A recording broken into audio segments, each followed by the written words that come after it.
नमस्कार, स्वागत है आपका 18 स्वदेश पर। आप देख रहे हैं मिड कैप शेयरों को लेकर हमारा ये खास शो मिड कैप मसाला और आपके साथ में हूं अभिषेक सत्यव्रतम। बाजार में बजट के साथ साथ 2 दिनों की जो सुस्ती बनी थी, आज हम देख रहे हैं कि उसकी पूरी की पूरी भरपाई हो रही है और निफ्टी ने डबल सेंचुरी लगा दी है। 23,600 के आसपास निफ्टी कारोबार कर रहा है और निफ्टी बैंक की बात करें तो डे हाई के आसपास से करीब 800 अंकों की जबरदस्त तेजी, 50,000 के आंकड़े के बेहद करीब आपको निफ्टी बैंक दिखेगा। हालांकि स्मॉल कैप में थोड़ी सी प्रॉफिट टेकिंग आई है। स्मॉल कैप का इंडेक्स आज 1% ऊपर था, फिलहाल सपाट कारोबार करता हुआ आपको दिखाई देगा। 0.25% के गेंस वहां पर रह गए, उसके चलते जो एडवांस डिक्लाइन रेशियो है वो थोड़ा सा शिफ्ट हुआ है। अभी 850 शेयर कमजोर है, लेकिन उससे डबल करीब 1700 शेयर आज मजबूती के साथ कारोबार करते हुए दिख रहे हैं। मिड कैप इंडेक्स में करीब 500-550 अंकों की अभी भी तेजी दिख रही है। तो ब्रॉडर मार्केट में चीजें ठीक हैं और एक चीज और अच्छी हुई है कि जो टैरिफ को लेकर जो टेंशन घटी है, अमेरिका ने मैक्सिको और कनाडा पर टैरिफ को 1 महीने के लिए टालने का फैसला किया है। चीन के साथ बातचीत उनकी हो सकती है, ऐसे बाजार में कयास लगाए जा रहे हैं। उसके चलते हम देख रहे हैं कि तमाम शेयरों में कम से कम मेटल में तो एक रिलीफ हम देख ही रहे हैं उसके दम पर। और दूसरी चीज ये है कि कैपिटल गुड्स, पावर, इंफ्रा, ये जो तमाम शेयर थे 2 दिन से बिकवाली झेल रहे थे, आज वहां पर भी रौनक लौटी है और एल&टी 4% की दमदार तेजी के साथ निफ्टी का टॉप गेनर है। सवाल यह है कि क्या बाजार में जो 2 दिन थोड़ी सी निराशा का माहौल था, केपेक्स को लेकर, ट्रेड वॉर को लेकर, क्या उस निराशा से उभरकर बाजार फिर से अब नई ऊंचाइयों की तरफ बढ़ना शुरू कर देगा? एक चिंता भी है बाजार के लिए, वो एफआईज की बिकवाली। शायद आज हो सकता है कि आज का दिन वो हो। हम 20-25 सत्र से देख रहे हैं कि लगातार बिकवाली हो रही है। इनफैक्ट 23 सत्र हो गए जब लगातार बिकवाली है एफआईज की तरफ से। क्या आज खरीदारी की तरफ लौटेंगे नेट कैश में? ये एक देखने वाली चीज जरूर होगी, लेकिन बढ़िया माहौल आज का दिख रहा है। कंजम्पशन वाले शेयरों में आज प्रॉफिट टेकिंग का दिन है, क्योंकि चले बहुत अच्छे से हैं पिछले 2 सत्र में, बजट वाले दिन और बजट के बाद कल भी हमने देखा कि अच्छी खरीदारी होती हुई दिखी। तो चलिए अपने बाजार के एक्सपर्ट को जोड़ेंगे, उनसे ये समझने की कोशिश करेंगे कि आपकी इंडेक्स पर रणनीति क्या होनी चाहिए इंट्राडे के लिए या फिर इस पूरे हफ्ते के लिए, क्योंकि हफ्ता बड़ा क्रूशियल है। इस हफ्ते में दिल्ली के चुनाव हैं और 7 तारीख को हम देखेंगे क्रेडिट पॉलिसी आरबीआई की तरफ से, जहां पर दरें बढ़ने की दरें घटने की उम्मीद बढ़ रही हैं और उसके चलते आज हम देख रहे हैं कि बैंकिंग शेयरों में भी तेजी का माहौल है। लेकिन सबसे पहले ये देख लेते हैं कि बाजार में आज मिड कैप में मेगा जो एक्शन है कौन से शेयरों में हो रहा है। 3 तस्वीरें आपके स्क्रीन पर हम लेकर आएंगे। तो पहली तस्वीर में आप देखेंगे एनएलसी इंडिया, मजबूत इसके Q3 के नतीजे आए हैं और शेयर 10% भाग गया। कैस्ट्रॉल, इसके Q4 के मुनाफे में 31% की बढ़त है Q1Q आधार पर और हम देख रहे हैं कि शेयर में आज बढ़िया तेजी के साथ कारोबार हो रहा है। इंट्राडे में करीब 6% ऊपर कैस्ट्रॉल का शेयर था, तो एक बढ़िया ट्रिगल कैस्ट्रॉल के लिए है। अब फिलहाल अगर हम देखें कैस्ट्रॉल इंडिया के शेयर को, तो जो तेजी है वो है 6% के आसपास की है। टाटा केमिकल्स Q3 में मुनाफे से घाटे में आई है और हम शेयर में आज कमजोरी बढ़ते हुए देख रहे हैं। वायदा के सबसे ज्यादा गिरने वाले शेयरों की सूची में भी ये शेयर शामिल था और फिलहाल जो कमजोरी है वो है 4% के आसपास की। हालांकि पहले घंटे की कमजोरी के बाद शेयर में कोई कमजोरी गहराई नहीं है और 900 रुपए के स्तर को ये होल्ड करने की कोशिश कर रहा है। आज का जो लो है 899 रुपए 20 पैसे का है। तो इन 3 शेयरों पर आगे फोकस करेंगे, लेकिन अपने एक्सपर्ट को जोड़ लेते हैं। आज आपकी मदद करने के लिए, आज आपको कमाई वाले शेयर बताने के लिए हमारे साथ जुड़ गए हैं देश के जाने माने टेक्निकल एनालिस्ट मानस जायसवाल। मानस जी, बहुत शुक्रिया आपका समय देने के लिए। स्वागत है आपके 18 स्वदेश पर। सीधे शुरुआत कर लेंगे शो की निफ्टी के 3 घंटे के ट्रेड से।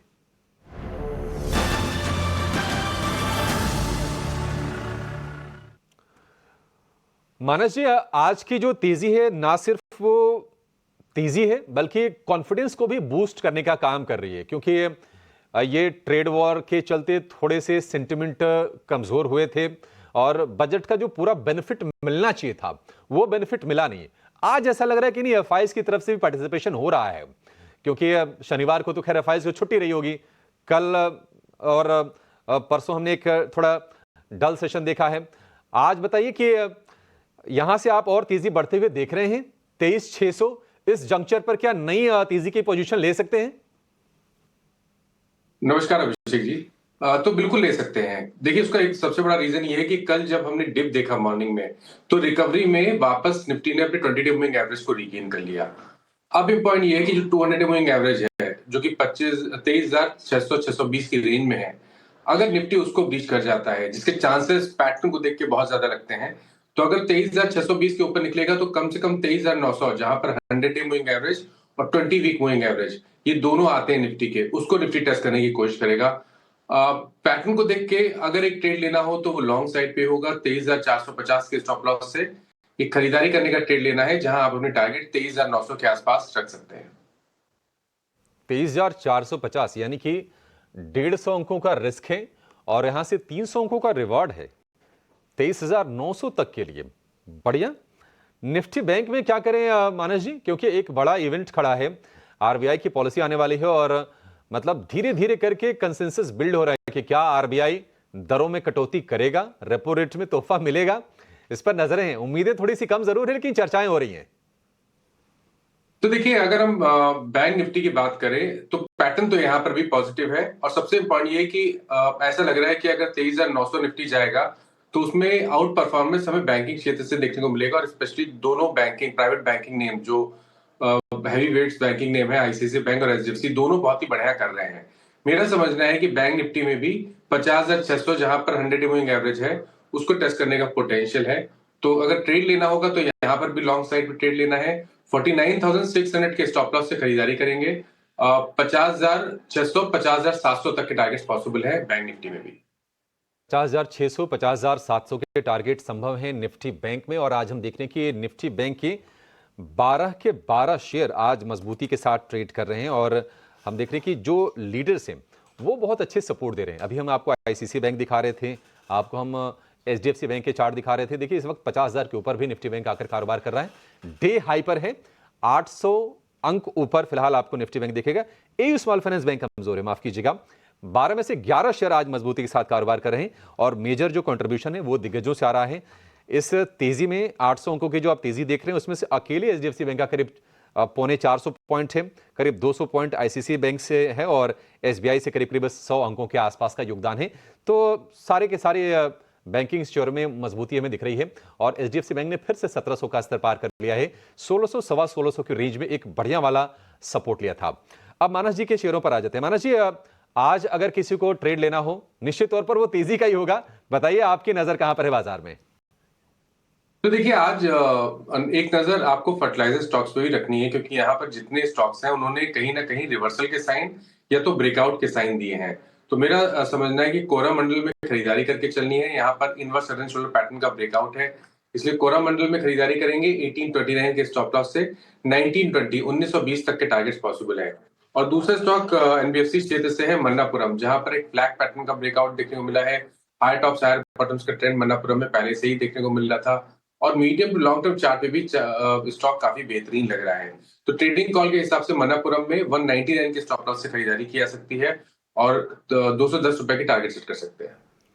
ठीक है, कोरोमंडल और मणप्पुरम फाइनेंस ये दो शेयर हैं जिस पर मानस जी बुलिस हैं और मणप्पुरम ने फिर से 200 रुपए का आंकड़ा जो बहुत ही क्रूशियल एक पड़ाव था उसको पार किया है।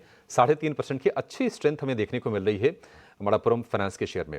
अगर हम फाइनेंशियल स्टॉक्स की बात करें तो श्रीराम फाइनेंस में आज अच्छी तेजी है, लेकिन अगर दूसरी साइड में अगर आप कैपिटल गुड्स में जाएंगे तो एल&टी, कमिंस, बीएचएल, एबीबी, ये तमाम शेयर 4 से 5% की बढ़िया वाली मजबूती दिखा रहे हैं। और इसके अलावा पावर फाइनेंसर्स, पीएफसी, आरईसी, ये भी आज चलते हुए आपको दिखाई देंगे। तो बढ़िया रफ्तार है। कंस्ट्रक्शन, कैपिटल गुड्स, पावर, जहां पर ऐसा लग रहा था कि नहीं कैपेक्स की निराशा है, हालांकि हम बार बार कह रहे थे कि कैपेक्स को लेकर कोई बहुत निराश होने वाली पेसिमिस्टिक व्यू बनाने की जरूरत नहीं है क्योंकि कैपेक्स बड़ा ही है, थोड़ा सा ही सही। ऑलरेडी कैपेक्स में पिछले 4-5 साल में हमने काफी बढ़िया उछाल देखा है।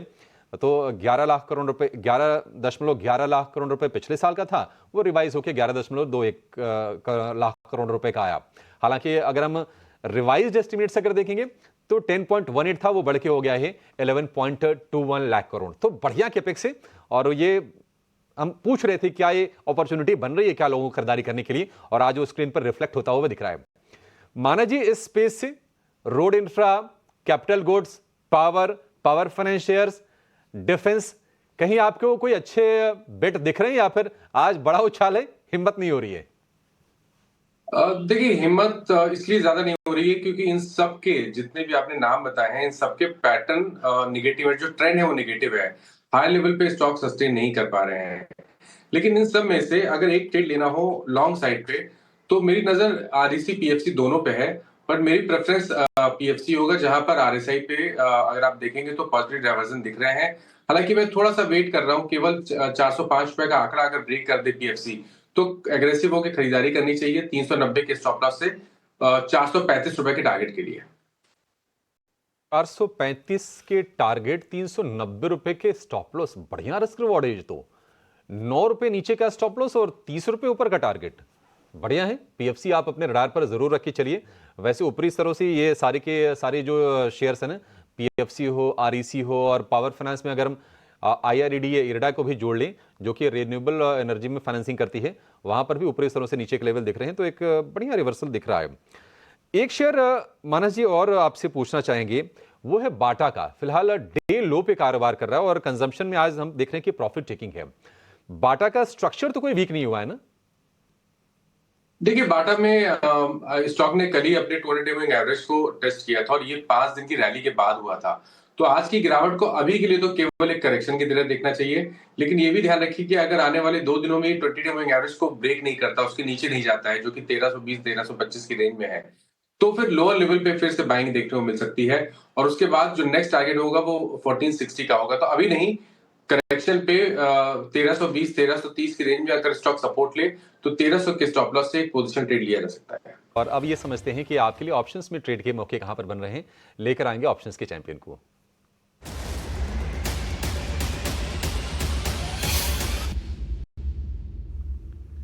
कोटक सिक्योरिटीज के अमोल आठवले हमारे साथ हैं। अमोल, बहुत शुक्रिया आपका समय देने के लिए, स्वागत है। बताइए कहां पर ट्रेड बन रहा है आपके हिसाब से? जी नमस्ते and good afternoon. IndusInd bank 1050 February series का call option positional point of view से देखा जा सकता है। 24 रुपीज के आसपास चल रहा है। टारगेट रहेगा 45 रुपीज का। स्टॉप लॉस उसका रहेगा 16 रुपीज का। मैक्स प्रॉफिट उसमें हो सकता है 10,500 और मैक्स लॉस उसमें हो सकता है 4,000 रुपीज का।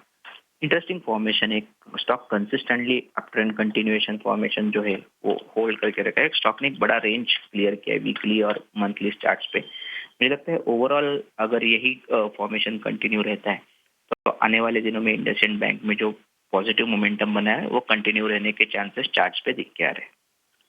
ठीक है, इंडसइंड बैंक में आपको 1050 वाली कॉल खरीदनी है, 24 के भाव पर मिलेगी। लक्ष्य 45, स्टॉप लॉस लगा के चलना है आपको 16 रुपए का। अधिकतम मुनाफा 10,500, अधिकतम नुकसान आधे से भी कम 4,000 रुपए का। Amol, thank you so much आज ये रणनीति देने के लिए हमारे दर्शकों को। लेकिन कुछ शेयरों पर फटाफट व्यू लेते हैं। मानस जी, थोड़ा रैपिड फायर अंदाज में करेंगे। शुरुआत करते हैं कैस्ट्रॉल से। अच्छे नतीजे हैं, शेयर 5% चढ़ा है और करीब 2 हफ्ते के हाइस पर है। और हम देख रहे हैं कि हाल फिलहाल थोड़ा रिटेल का पार्टिसिपेशन कैस्ट्रॉल में बढ़ा है। एक रेंज वाला ही शेयर रहा है, लेकिन लोअर लेवल से स्ट्रेंथ आ रही है। आपकी उम्मीद क्या है इसको लेकर? आई थिंक यहाँ पर खरीदारी करने के मौके हैं। 179 के स्टॉप लॉस से 207 तक के टारगेट्स पॉसिबल है। ठीक है, कैस्ट्रॉल को लेकर ये व्यू।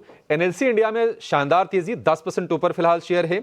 मुनाफा 1.5 गुना से मुनाफा 2.5 गुना करीब करीब हो गया है इसका, एनएलसी इंडिया का, और आय 40% बढ़ी है। इसका चार्ट कैसा है? देखिए, सपोर्ट तो बहुत ही बढ़िया जगह लिया है। अब केवल इंतजार करना है 240 रुपए का आंकड़ा क्रॉस करने का। तो यहाँ पर खरीदारी ब्रेकआउट पे करेंगे, 240 रुपए के ऊपर खरीदारी करेंगे 230 के स्टॉप लॉस से, और फिर आप टारगेट 270 तक के भी सेट कर सकते हैं।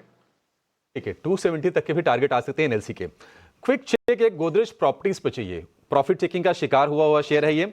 लोअर लेवल से स्ट्रेंथ आ रही है और बजट के भी कुछ अनाउंसमेंट एनकरेजिंग रही है प्रॉपर्टी सेक्टर के लिए। गोदरेज प्रॉपर्टीज और चलेगा ये? सकता है। देखिए, 22 मूविंग एवरेज को स्टॉक ने रीगेन कर लिया है। हाई टॉप हायर बॉटम का ट्रेंड क्लियरली दिख रहा है। एक पोजीशन ट्रेड लेना बेहतर रहेगा, जहां 2300 रुपए के स्टॉप लॉस खरीदारी कर सकते हैं और 2600 रुपए के टारगेट सेट कर सकते हैं। ठीक है, 2300 का स्टॉप लॉस, 2600 रुपए का टारगेट गोदरेज प्रॉपर्टीज के लिए। पोजिशनल व्यू लेने की इसमें आपके लिए सलाह है। अब निवेश वाला एक शेयर जानेंगे मिड कैप के महारथी में।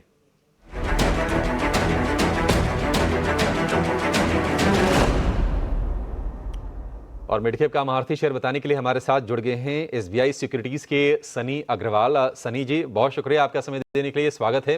बताइए कहां पर निवेश करना है, मौके कहां है?